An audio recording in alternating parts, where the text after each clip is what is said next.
بسم الله الرحمن الرحيم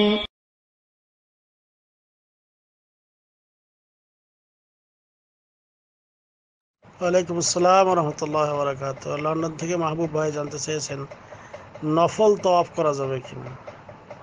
আলহামদুলিল্লাহ সালাতু ওয়াসসালামু আলা রাসূলিল্লাহ। সমাত ভাই, নফল ইবাদত এটা করা যায়, কিন্তু তওয়াফের ক্ষেত্রে যেটা আপনি মনে করতেছেন যে একই সফরে একটা ওমরা হবে, একই সফরে ওমরা হবে একটা, কিন্তু যদি কেউ তওয়াফ করে, আপনি জানতে চেয়েছেন নফল তওয়াফ। তওয়াফ বলতে কাবা ঘরের চতুর্দিকে 7 চক্কর দিয়ে 2 রাকাত সালাত আদায় করা, এটা যদি কেউ করে নফল তওয়াফ, এটা করলে করতে পারে, অসুবিধা নেই।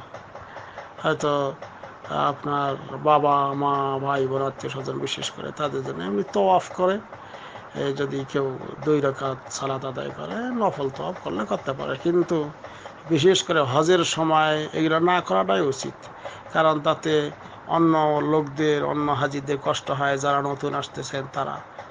এটা মানুষকে কষ্ট দেওয়া ঠিক না। আপনি নফল ইবাদত করতে যেয়ে আরেকজনকে কষ্ট দেবেন, এটা ঠিক না।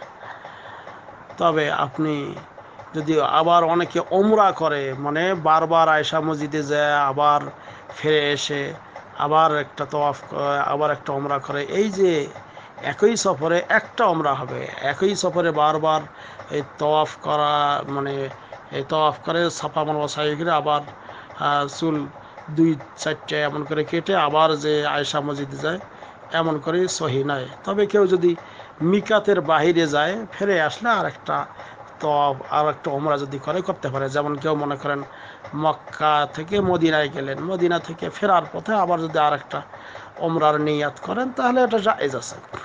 কিন্তু এক সফরে একটা ওমরাই যথেষ্ট, এক সফরে একটা ওমরাই যথেষ্ট। কিন্তু কেউ যদি তওয়াফ করতে চায় করলে করতে পারে।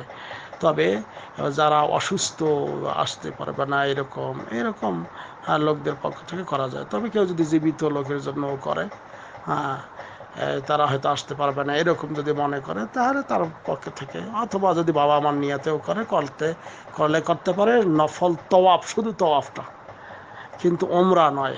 ওমরা বারবার এমন করে করা যাবে না। আয়েশা রাদিয়াল্লাহু তাআলা আনহার মিন্স হয়েছিল, এই জন্য আল্লাহ নবী সাল্লাল্লাহু আলাইহি ওয়াসাল্লাম তাকে বলেছিলেন যে তার ভাইকে বলেছিলেন যে তোমার ভাই বোনকে নিয়ে যাও, নিয়ে যায় ওই যে মানে আয়েশা মসজিদ যেখানে বর্তমান আছে সেখান থেকে তিনি হারামের বাহিরে, ওখান থেকে তওয়াফের নিয়ত করে আবার তিনি মক্কায় ঢুকেছিলেন। সেটা শুধু ওই সমস্ত কেস যাদের হবে মহিলাদের ক্ষেত্রে তারাই ওটা। এবং এটাই হলো মূল কথা। কিন্তু এক সফরে বারবার এমন করে ওমরা করা যাবে না। তবে কেউ যদি তওয়াফ করে করলে করতে পারে। এবং এই তওয়াফ করার সময় নির্দিষ্ট কোনো দোয়া নেই, তবে হাজরে আসওয়াদের আগের যে কর্নার রুকনে ইয়ামানি থেকে হাজরে আসওয়াদ পর্যন্ত একটা দোয়া পড়া যাবে। সেটা হলো রব্বানা আতিনা ফিদ দুনিয়া হাসানা ওয়া ফিল আখিরাতি হাসানা ওয়া কিনা আযাবান নার, এই দোয়াটা। তাছাড়াও অন্য যে কোনো দোয়া যে কোনো ভাষায় আপনি বলতে পারবেন। আরবিতে যেগুলো দোয়ার অর্থ আপনি ভালো করে জানেন সেগুলোও পড়তে পারবেন, যেমন রব্বানা আতিনা ফিদ দুনিয়া হাসানা, এটা যেমন বললাম। এছাড়াও আরও কোরআনের দোয়া এবং হাদিসের দোয়া এগুলো বলবেন। আর যদি আপনি আরবি না জানেন, নিজস্ব ভাষায় আল্লাহর কাছে দোয়া করবেন, কোনো সমস্যা নেই। আশা করি ক্লিয়ার হয়েছে। হাযা আল্লাহু আ'লাম বিসওয়াব ওয়া সাল্লাল্লাহু আলা নবিয়িনা মুহাম্মদ। আসসালামু আলাইকুম ওয়া রাহমাতুল্লাহ।